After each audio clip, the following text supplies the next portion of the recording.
Making headlines this hour. President Dr. Muiz says some services offered at the Malé Commercial Harbour will be available from the Malé Industrial Village once Commercial Harbour is relocated to Tilafushi. President Dr. Muiz highlights a series of operational and institutional reforms introduced to strengthen the Maldives' response to human trafficking, while calling for collective vigilance to protect human dignity. And in a landmark move for the nation's financial sector, the Maldives Monetary Authority (MMA) officially launches a cross-border payment service connecting the national payment system (FAVARA) to India's Unified Payments Interface (UPI).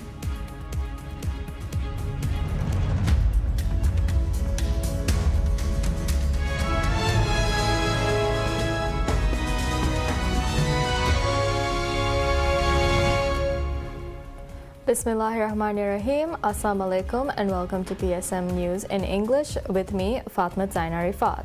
And now for the news in detail.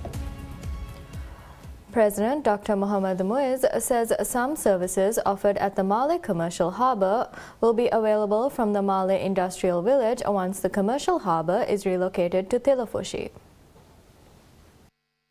The Malé Commercial Harbour is expected to be fully relocated to Tilafushi and operational by 11th November next year. Speaking on PSM's Nation Chat podcast, the president said the port relocation is key to boost the Maldives' economy. He said the project is progressing on schedule and expressed confidence that the commercial harbour will be relocated to Tilafushi within the expected timeline. The president said the relocation would effectively address current space constraints and facilitate more efficient loading and unloading of goods. He said most port operations, around 80%, will move to Tilafushi, while some services will be based in the industrial village near Tilimale Bridge and connected to the T jetty. The president said all current services at the existing commercial harbour will eventually be fully transferred to Tilafushi and the industrial village. He said the new setup will allow port operations to continue even if Tilimale Bridge is unavailable, with roll-on, roll-off ferry services ensuring that freight transport is routed away from residential areas. Private businesses will also be allocated space in industrial village and Tilafushi.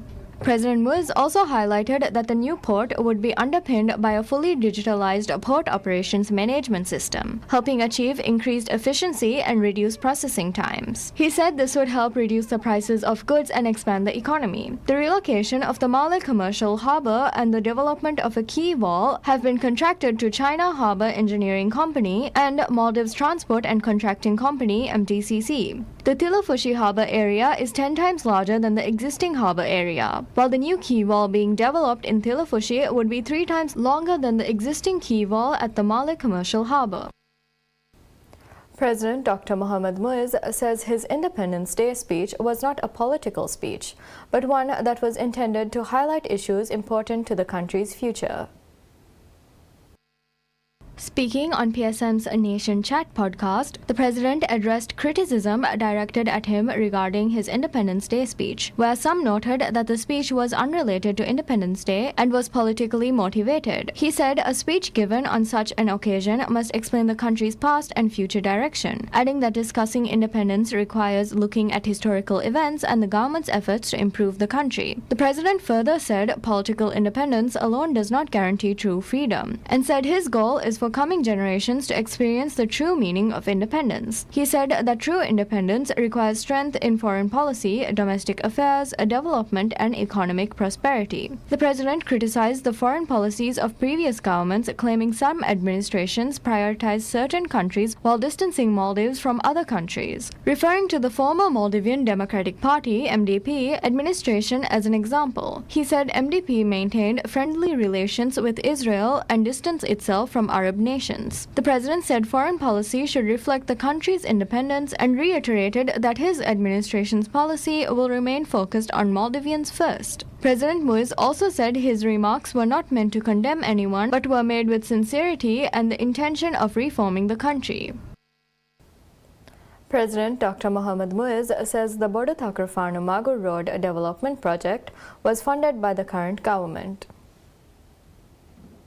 Speaking on PSM's Nation Chat podcast, the president addressed social media discussions questioning claims over credit for newly developed areas along the road. The president said efforts are ongoing to complete the remaining phases of the multi-phase project, with the segment from the Maldives Port Limited MPL area to the Tsunami Building Square expected to be completed by November. He said developing the outer road of Male will help reduce congestion and provide relief to inner city roads. He said once completed, the road will become a two-lane road and improve transportation in the city. The president said Bodu Takrufanu development was a decision made by the current administration, with funds arranged by the government. He further said the focus should be on delivering benefits to the public rather than gaining political credit from development projects. Pledging to plant coconut trees along Bodu Takrufanu, the president said small jetties will be developed to address difficulties faced by launch operators and passengers. Bodu Takrufanu redevelopment has now completed segments between Henveru Ferry Terminal and Male North Harbour. The project includes road expansion by reclaiming part of the lagoon, asphalting, pavements and drainage systems over a 1.145 kilometer area and a parking zone for 500 motorcycles. President Dr. Mohammad Muiz asserts during the PSM news program Nation Chat that gang crimes have declined following initiatives launched by the current administration. The narcotics crisis has persisted as a national issue for 3 decades. President Muiz noted, explaining that while previous administrations attempted to address the challenge, desired outcomes remained unfulfilled. Full confidence remains that the current robust governmental measures will yield visible results. Efforts are underway to introduce legislative amendments to halt import and trade of illicit drugs while strengthening enforcement procedures. The president underscored, work has commenced to expand rehabilitation systems to rescue individuals affected by addiction and reintegrate them into society with treatment facilities established across various regions. President Muiz explained the administration centers its primary policy on protecting young people from addiction and developing them into constructive citizens rather than subjecting them to punitive measures. Multiple initiatives are carried out with cooperation from the public, civil society organizations, state institutions, and the judiciary. Strengthened judicial processes have led statistical data to indicate that gang-related offenses are decreasing, the president observed.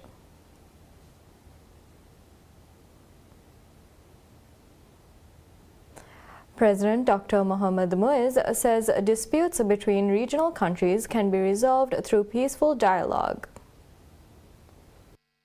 In his Independence Day speech, the president had expressed concern over the lack of progress within South Asian Association for Regional Cooperation, SAARC, and said the Maldives is willing to play a mediating role in restarting the work of the organization. Speaking on PSM's Nation Chat podcast, the president highlighted the government's efforts to strengthen diplomatic ties at the regional level. He said SAARC remains an important platform for rebuilding friendship, cooperation, and dialogue among South Asian countries. He noted the absence of a SAARC summit for more than a decade and reiterated that the Maldives would assist in resuming SAARC activities. The president highlighted former President Maumoon Abdul Gayoom's role in establishing and strengthening SAARC cooperation in the 1980s. He said the Maldives is working towards establishing an environment where countries can work together peacefully through dialogue and friendship. He said countries must work together for the region's peace and stability, and said the Maldives hopes to work with SAARC member states to hold a SAARC summit again soon. SAARC comprises of 8 countries: Maldives, India, Bangladesh,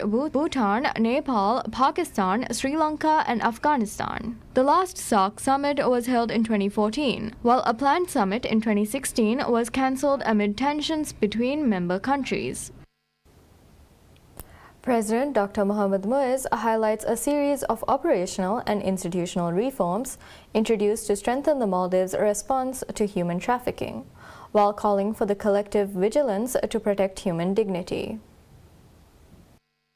In a message marking the World Day Against Trafficking in Persons, President Dr. Muiz called on civil society, employers, law enforcement agencies, and the public to remain vigilant to ensure the country's economic growth, digital and technological advancements, and international connectivity are not exploited to facilitate human trafficking. The president reaffirmed the Maldives' commitment to working with the international community to protect human dignity, freedom, and fundamental rights. He said this year's theme, Trapped Behind the Scam, highlights the evolving nature of human trafficking and the growing misuse of technology by criminal networks, describing it as a major challenge across the region where vulnerable people continue to be exploited and forced into criminal activity through large-scale scam operations. President Dr. Muiz said Maldives, as a country whose economy relies on international partnerships and a diverse workforce, remains committed to protecting the dignity and human rights of every individual within its borders. He highlighted Operation Kurangi as one of the decisive measures taken by his administration to fulfill this responsibility, noting that the operation had significantly reduced the number of unverified work permits and substantially expanded biometric coverage of the foreign workforce.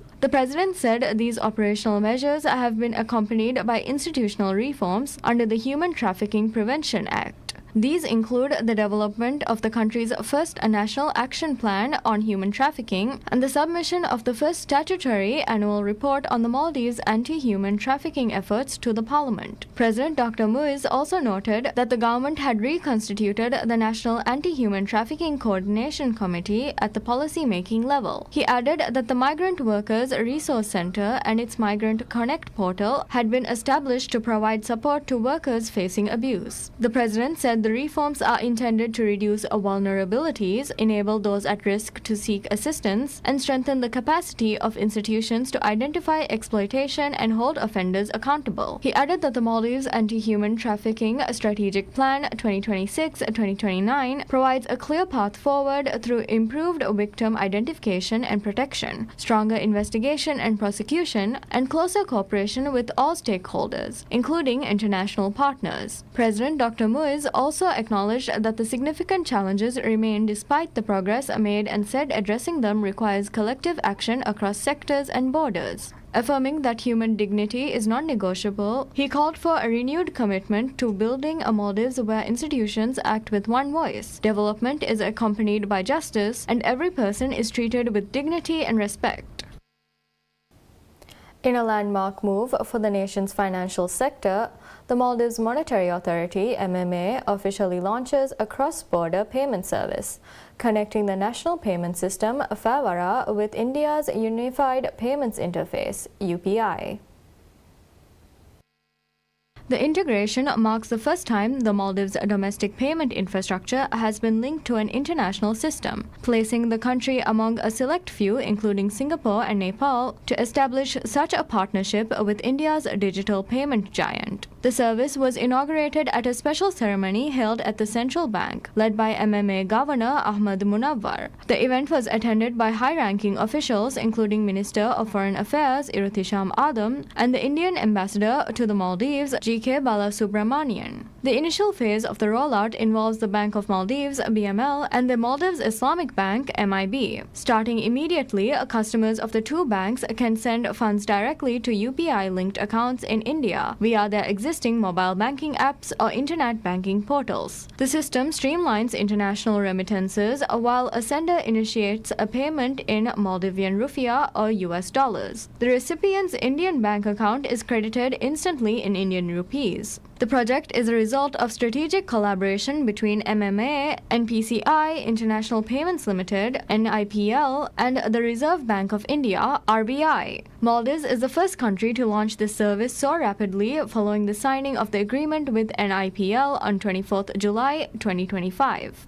Currently, the service is limited to person-to-person transfers for permitted purposes, including educational expenses, medical costs for long-term visa holders, and family support. In compliance with foreign exchange regulations, a monthly limit of 24,000 Indian rupees or $250 per customer has been established, though individual banks may set lower thresholds. The MMA confirmed that the second phase is already in development. This will introduce person-to-merchant transactions allowing Maldivian travelers and businesses to make payments in India using QR codes. By connecting to UPI, a system that has processed over 241 billion transactions between 2024 and 2025, the Maldives aims to provide its citizens with a faster, cheaper, and more efficient way to manage international finances. The MMA hailed this connection as a pivotal step in integrating the Maldives to the world's most advanced digital economies. The Ministry of Homeland Security, Labour and Technology reaffirms its commitment to building a safe Maldives, where everyone can live without fear, dignity is protected, and efforts to combat human trafficking are strengthened. This year's observance is being held under the theme Trapped Behind the Scam. The ministry said it serves as a reminder that human trafficking has moved beyond traditional patterns of crime and is an evolving threat. The ministry noted that incidents involving people being lured with false promises of employment and subsequently confined are increasing in different parts of the world, particularly through the use of modern technology, social media, and digital platforms. It said the Maldives must strengthen its response to the evolving networks behind such crimes. The ministry said preventing human trafficking in the Maldives is a matter to which the government attaches the highest priority. As the Maldives has an open economy with significant participation from foreign workers, the state has responsibility to ensure human dignity and legal protection for every person living in the country. It further said preventing the exploitation or abuse of workers is a responsibility of all institutions working to protect workers' rights. However, the ministry noted that the issue cannot be resolved through the government's administrative system alone and requires the support of an informed society. In its statement, the ministry said significant measures have been taken over the past 2 years to strengthen efforts against human trafficking and exploitation. It said the transfer in April of all government officers and divisions responsible for labor-related matters under the ministry was a decision that paved the way for stronger coordination of efforts against such crimes. The ministry also noted that a roadmap outlining how government institutions will work to combat human trafficking has been published under the Maldives Anti-Human Trafficking Strategic Plan 2026-2028, and implementation has begun. By the conclusion of the plan, the ministry expects the existing systematic issues to be resolved and the overall system to be strengthened. The ministry said one of the government's main objectives is to establish a system capable of identifying potential offences before they occur and preventing them. As achieving this objective requires greater awareness, the ministry said it is expanding awareness programs targeting foreign workers and employers. The ministry said educating workers about their rights both before and after they arrive in the Maldives, while clearly explaining the channels available for reporting problems, is an important part of efforts to reduce exploitation. It added that strengthening migration management through biometric registration and digital systems would also improve system transparency. A month-long digital marketing campaign by Visit Maldives Corporation, VMC, reaches more than 10 million people worldwide, as the destination continued efforts to attract international travelers through online platforms.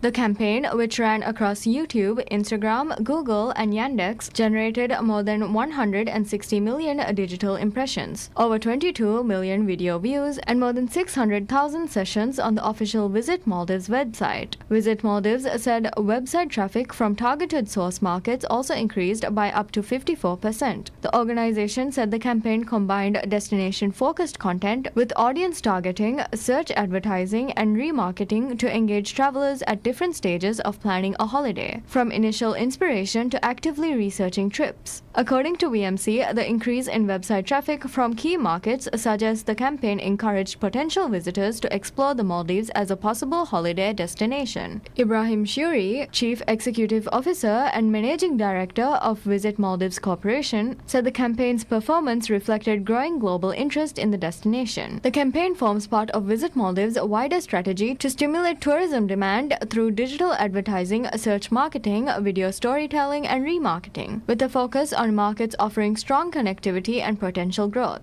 Visit Maldives said it would continue to monitor campaign performance and audience behavior to refine future marketing efforts and convert online interest into increased visitor arrivals.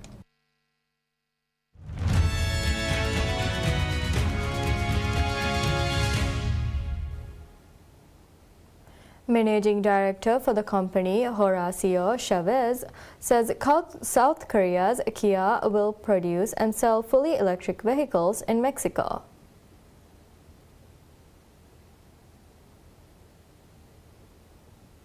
The car manufacturer will invest $649 million in Mexico, Chavez added during President Claudia Sheinbaum's daily press conference. Mexico's economy minister, Marcelo Ebrard, said the electric EV3 model is currently manufactured in South Korea, but starting August 4th, production will begin at a Kia plant in the Mexican state of Nuevo Leon. Ebrard added that amid growing protectionism from the United States, Mexico's largest trading partner, the Latin American country is seeking out other markets and bringing in new technologies such as Kia's batteries and electric vehicles in order to reduce import. During bilateral talks with Mexico to revise the North American trade agreement in May, the U.S. proposed requiring that 50% of the value of North American-built vehicles originate in the United States, a significant departure from current rules. Automakers such as Toyota or General Motors have announced that they will expand their capacity in the U.S. and move some vehicle production.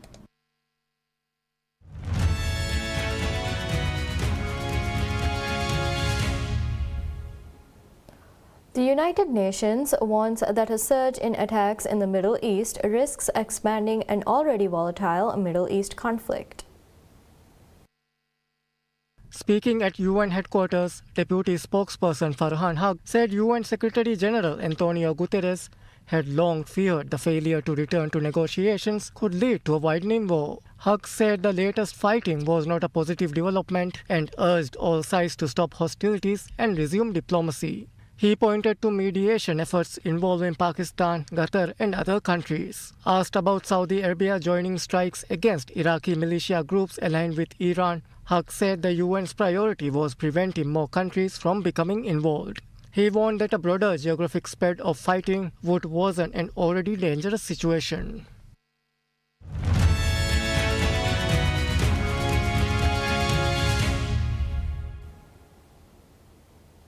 Alex de Minaur starts his Washington Open defense with a notable victory as he beat an in-form Stefano Tsitsipas in 3 sets.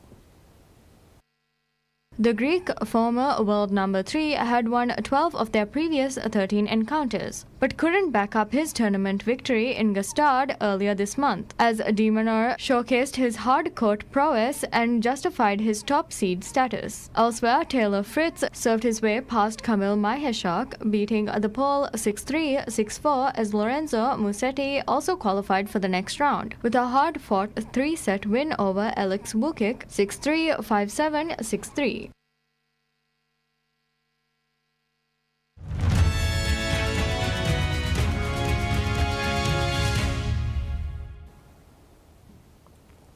Mexico City residents cheers on as officials in the capital's Venustiano's Carranza borough sets a Guinness World Record for the world's longest serving of sandwiches, arranged in a continuous line, unveiling a giant torta stretching 100 meters and weighing more than 1.5 metric tons.